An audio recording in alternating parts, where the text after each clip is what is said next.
In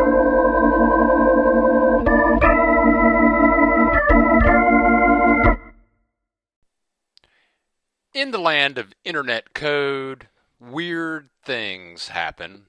HTML does weird stuff all by itself, and CSS tries to control it, and that's what we're going to do here today.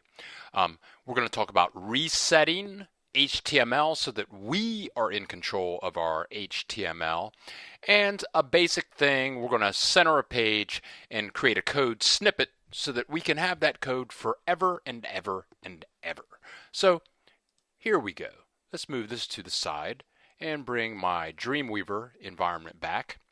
So we have this page here that we've seen many times, but notice at the very top of the page, look at that little white space there.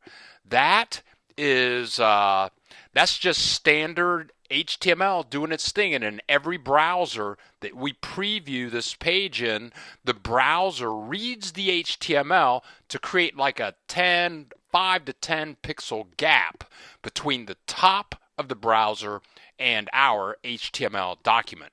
This happens in every browser, and it not only happens with the body tag, but it happens with your H1 tags, when you create a div, any box, it puts a little space around things, and all kinds of strange, funky things happen. So what you do is you put in what you call a reset code that eliminates all of that stuff from going on so that you're in control of the page. Now, notice here something that I don't think I brought up in our last title is this page, our HTML document, is linked to an external style sheet. We can see it right here, link, hyperlink reference to this folder, billstyles.css. It's in there. The cool thing about Dreamweaver is, even if I'm in design mode, I can click source code to look at my HTML, but if I click this thing, billstyles.css, Dreamweaver saying, dude, you have this thing linked to a CSS style sheet, and if I click it, I go right into my CSS external style sheet. Very cool. Now, this writes some recode. This writes some reset code. What we can do is I'm going to put in an asterisk, and I'm going to open 2 curly braces. Do this a couple of times, and I'm going to reset everything in this page. And what it really comes down to is margin, set that at 0, and padding. Margin and padding, because all browsers, they want to add a little space. Margin happens outside of an object, and that's what's messing with us right now with that little space above the page.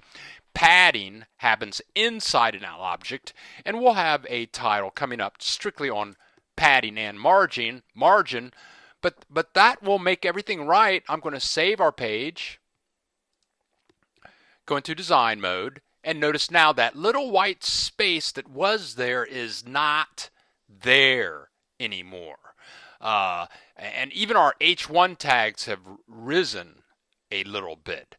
But you need some reset code. Let's go back into our CSS. Let's make this a snippet. Margin 0, padding 0. I'm good to go forever and ever. Create new snippet. And I'll call this basic reset code. There you go. Now it's in my snippets panel forever and ever, so I can use it. Now there are more sophisticated resets. And notice this code here. This is an external CSS document, and it's resetting browsers for XHTML, HTML4, and HTML5. And notice it's listing every HTML tag known to man down here. And when we get down to here, pretty much is saying, hey, the font size is 100%, but notice they're setting margin, padding, and border to 0. And if we go back to our code, that's what this asterisk means. The asterisk means everything. It's like a wild card symbol. A wild card symbol. It means reset everybody to 0. Everybody. It's a wild card. Ding, ding, ding, ding, ding. It's magic. Woo! Okay, now. So that's the reset code. There is a website on the internet right here. CSSreset.com. And all you do is you click one of these buttons, and then you get the code, copy and paste it, make an external style sheet. You're good to go. That's CSSreset.com. You can use that if you want to. But now let's center the page.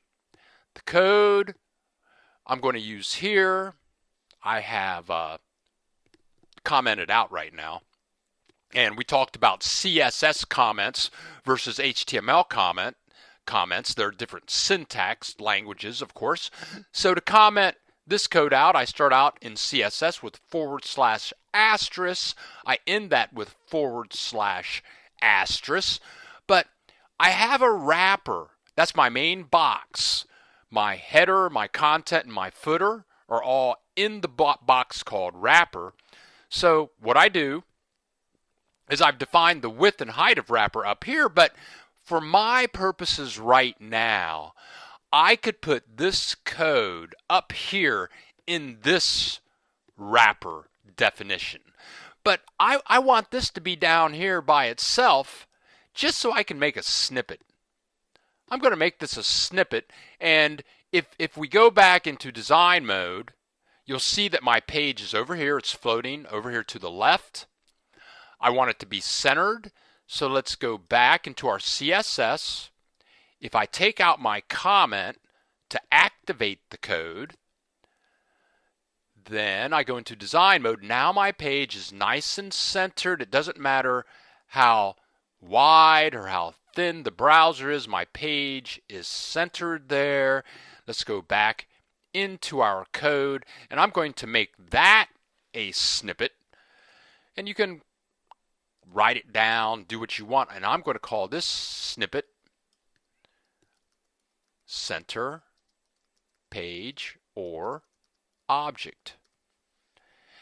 And I'm doing this to the wrapper, but you could use this for any box. If you wanted to center the objects in a header, in content, in any box, you can use margin-left auto, margin-right auto. I could explain it, but you could write a book on the definition, and we all have Google, so look it up. But I find that the reset is very important to get the page to do what you want it to do, and you're in control, not the browser, not the HTML, and being able to center your page. And I'm going to save all, and this preview in the browser. And they're asking me to edit my browser list. Well, just use Google Chrome. Okay. And, well, just take my word for it.